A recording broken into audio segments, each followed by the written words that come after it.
This is my life. It is yours.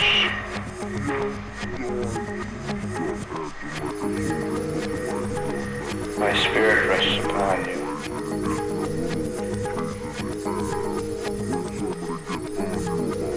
I've conquered all fear.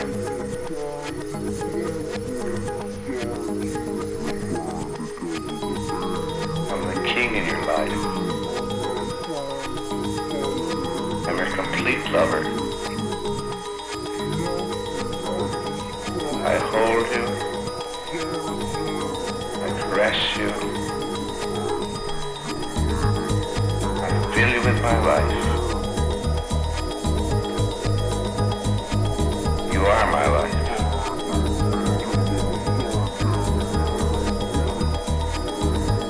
I have said so.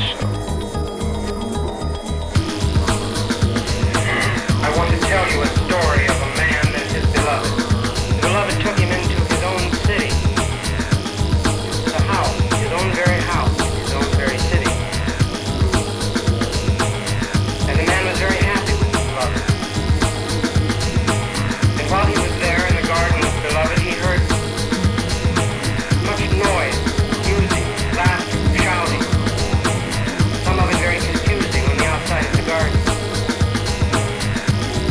And the beloved took him to one side of the garden, and he looked out over the wall, and he saw many people dancing, shouting, and running about. And he saw much sparkling light coming from it. And he saw how beautiful, and he asked who they were.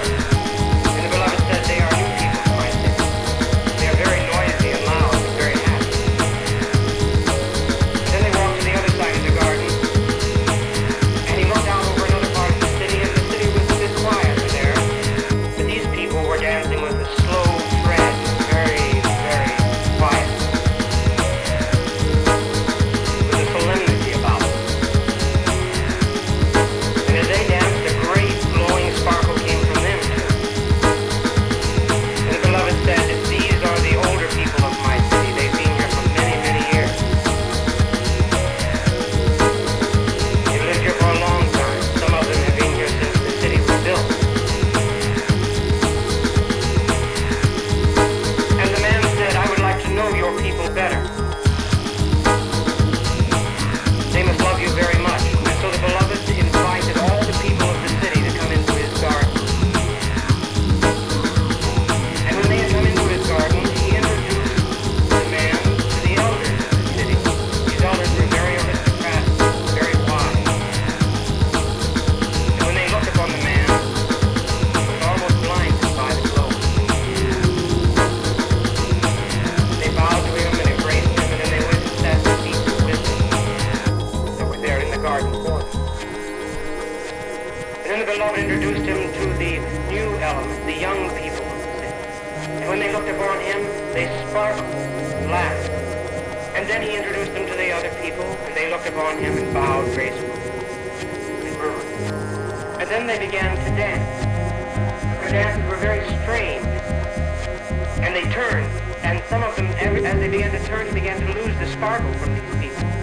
And he became very upset about it because these people did not dance the same type of dance. And as they turned one to the other, they got very unhappy with each other, and they began to push at each other and pull at each other. They'd push each other out of the way so that they could dance their dance better. And the man turned to the beloved and said, stop them, make them all dance the same dance. But the beloved only smiled sadly and looked upon him. And then the man turned to the elders of the city and said, surely you, as aristocrats and elders, would not allow all this confusion and chaos. Stop them, make them dance the same dance. Look, the sparkle is gone.